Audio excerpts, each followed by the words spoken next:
En medio de un escenario en que el precio del cobre aumenta y las autoridades buscan agilizar proyectos valorados en más de 17.000 millones de dólares, la industria minera pareciera estar viendo esta luz al final del túnel.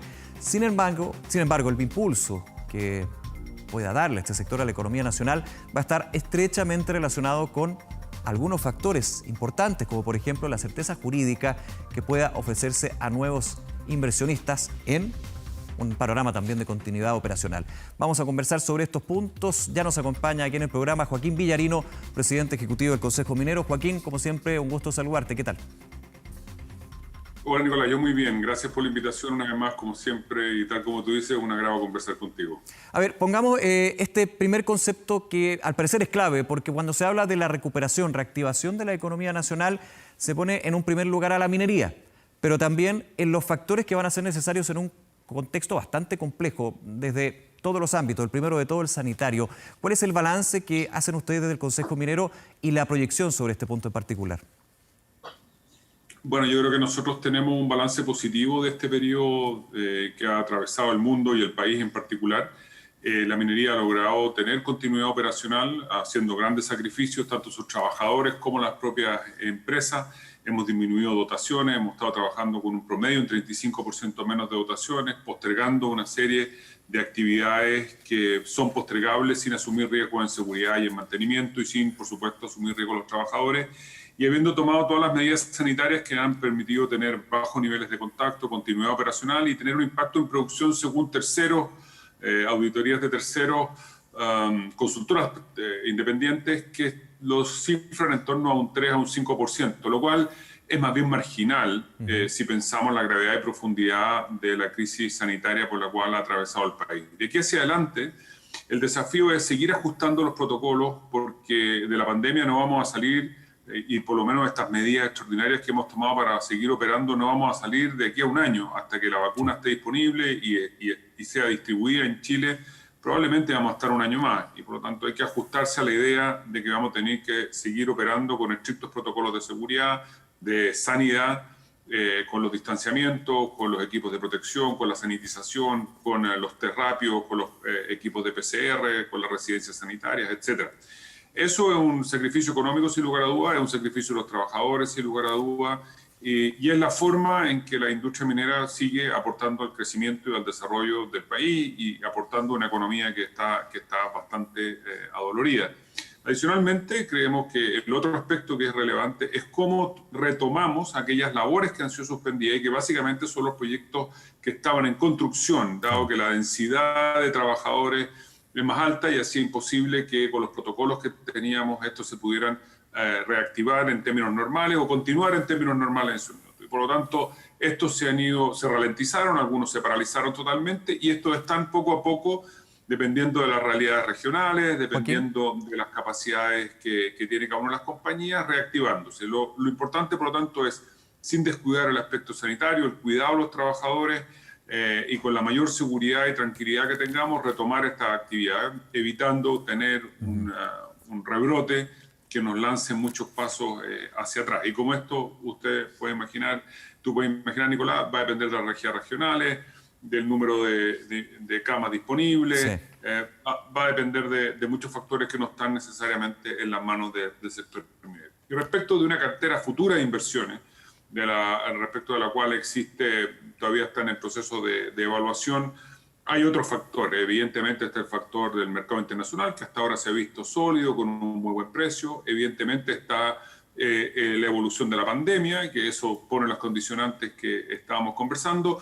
Y también está la realidad política y la realidad de la burocracia nacional, digamos. Yo creo que aquí tenemos un desafío como país tremendo, una gran oportunidad para, sin bajar los estándares, sin bajar los requerimientos ambientales, sin bajar la tranquilidad, la necesidad de darle tranquilidad a las comunidades cada vez que se aprueba un proyecto, seamos más eficientes, nos demoremos menos tiempo en tener aprobados los proyectos y sobre todo si entramos en una discusión constitucional, creo que lo que hay que tener en vista es cuál es el tono que vamos a ver en esa discusión constitucional, porque dependiendo de ello, de la seriedad que veamos la discusión, de la profundidad de la misma, los inversionistas van a estar más o menos tranquilos. En general, los inversionistas mineros lo que miran es la claridad de las reglas más que ninguna otra cosa. Me queda un segundo el tema de la burocracia. Lo hemos conversado varias veces en el programa. Como dato, son alrededor de 1.500 los permisos que se tienen que tomar y que sean aprobados para poder emprender en un proyecto minero. Y he hablado varias veces también con autoridades, entre ellos en Agiomín, en su punto también el ministro de Economía, y siempre volvemos al punto de agilizar los procesos, de reducir los trámites, pero no por eso empeorar la calidad necesaria para que estos proyectos puedan ver la luz. ¿Has visto tú una evolución, un avance, o estamos más bien en el mismo terreno que hace un par de años? Yo creo que aquí hay que mirar dos escenarios. Uno es el escenario de la administración del Estado propiamente tal, y el otro es de la regulación. Desde la perspectiva de la administración del Estado hemos visto un tremendo esfuerzo bajo el alero del Ministerio de Economía y de la Oficina de Desarrollo de Proyectos Sustentables, de Gestión de Proyectos Sustentables, que ha venido a dar un impulso en términos de velocidad. Y hemos visto preocupación, sobre todo en periodos de pandemia, cuando nos dimos cuenta de la profundidad de la crisis económica.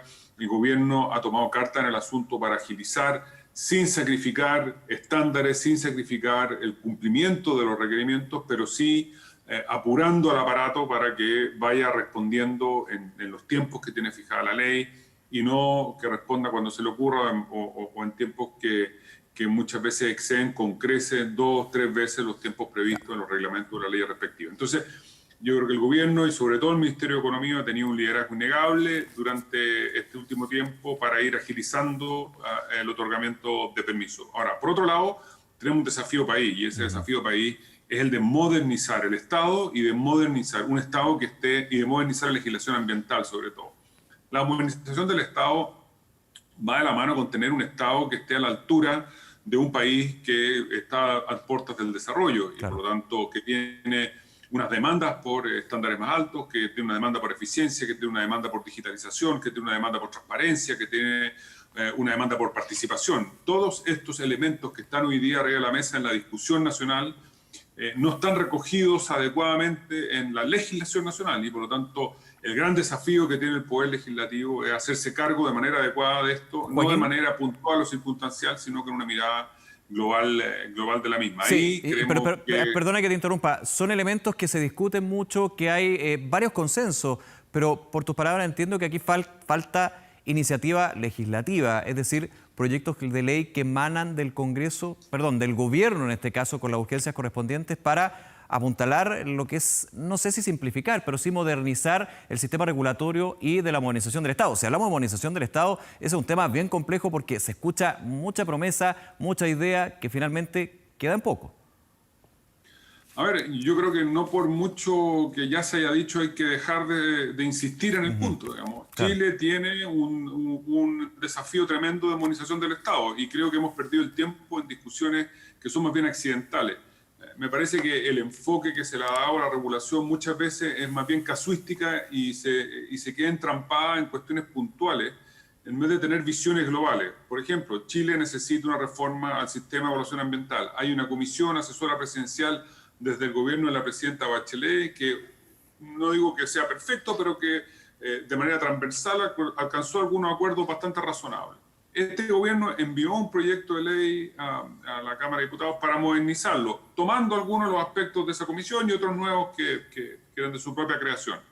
Bien, y ahí no ha habido voluntad. Yo no saco nada con andar buscando responsables, pero no es el sector privado. El sector privado ha querido y ha dicho incansablemente por todos los medios, por favor, háganse cargo de esto. ¿Y por qué tienen que hacerse cargo de la modernización del sistema de evaluación ambiental y de ponerlo al día? Básicamente, porque es necesario darle tranquilidad, participación y transparencia para las comunidades, porque si no tenemos los problemas de judicialización y de paralización de proyectos que estamos viendo.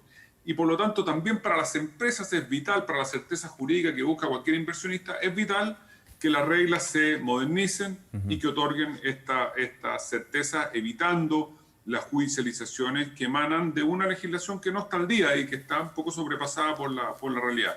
¿Está al debe el país con eso? No hay dos opiniones. Yo creo que todo el mundo en este país que tiene algo que ver con el sistema de evaluación ambiental sabe que no el sistema propiamente tal, que la legislación que regula la evaluación ambiental en Chile está al debe y por lo tanto con lo que tienen el sistema actual hace lo mejor que puede. Además hemos tenido algunas cuestiones bien circunstanciales derivadas de la pandemia, donde la participación ciudadana, la participación de los pueblos originarios ha estado más complicada, porque no se puede transitar, porque no se puede ir de un lugar a otro, porque hay restricciones en el desplazamiento, pero creemos que hay herramientas que podían modernizar el sistema de manera relevante, agilizando por un lado, sin sacrificar estándares. Mire, Australia o Canadá se demoran la mitad del tiempo, tienen la mitad de permisos y no son la mitad de exigentes que Chile. Que un son poco probablemente el doble o tan exigentes como Chile. Que finalmente la vara que hay que estar mirando a nivel internacional. Joaquín Villarino, se nos acaba el tiempo, mucho que conversar. Para otra ocasión, por supuesto, invitado como siempre al programa. Gracias y que tengas una buena jornada. Igual también, Nicolás, gracias de nuevo por la invitación. Nos vemos, un abrazo, hasta luego. No olvides suscribirte a nuestro canal de YouTube.